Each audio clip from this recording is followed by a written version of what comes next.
Mga kuyangs, nasa sentro po tayo ngayon ng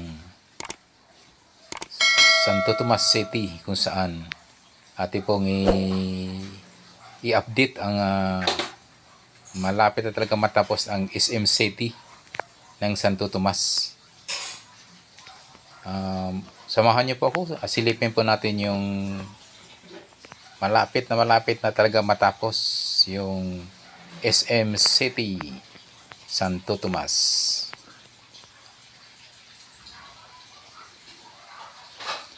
Nasa gitna tayo ngayon ng Santo Tomas City. Tara mga kuyang, atin ang puntahan yung SM City Santo Tomas.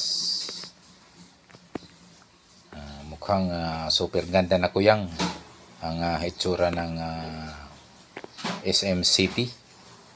Ito'y mukhang patapos na talaga. Ang open nga ito kuyang, ayon sa tagaloob kuyang, ay by September 2023. Yun yung napag-alaman natin sa loob. September ang opening nito, SM City Santo Tomas. Dito po mga kuyang, makikita mo na yung talagang finish na talaga po yung SM City ng Santo Tomas.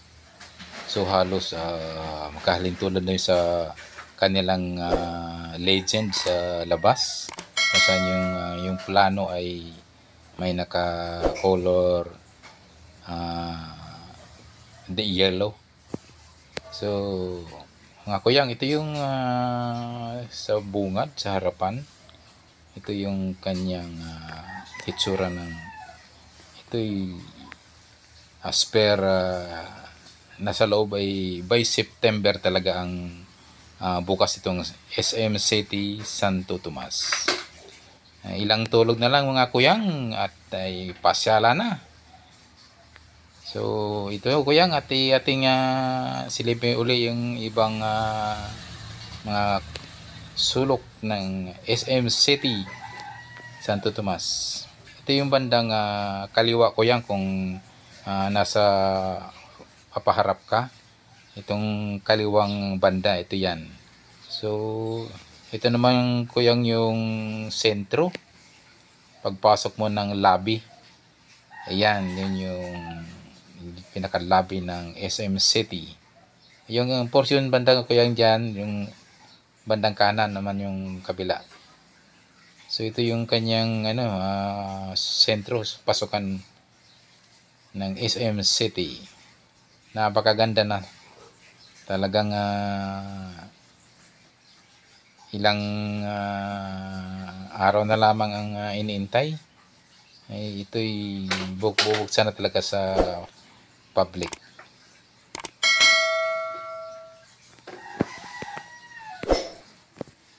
Yan mga kuyang, yan yung bandang kaliwa. Yan, left side. Yan. Ito po yung left side mga kuyang, kung papasok ka tapos haharap ka sa highway. Yan, yun yung kaliwang bahagi. So napaganda. Yan naman ang kanang bahagi kung ikay harap sa highway. Yan. So talagang maganda na kuyang, talagang iniintay na lamang ito matapos yung internal, yung sa loob.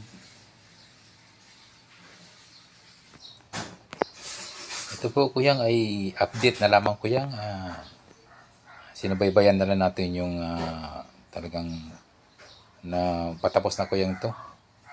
Thank you so much kuyang sa panonood. Don't forget to subscribe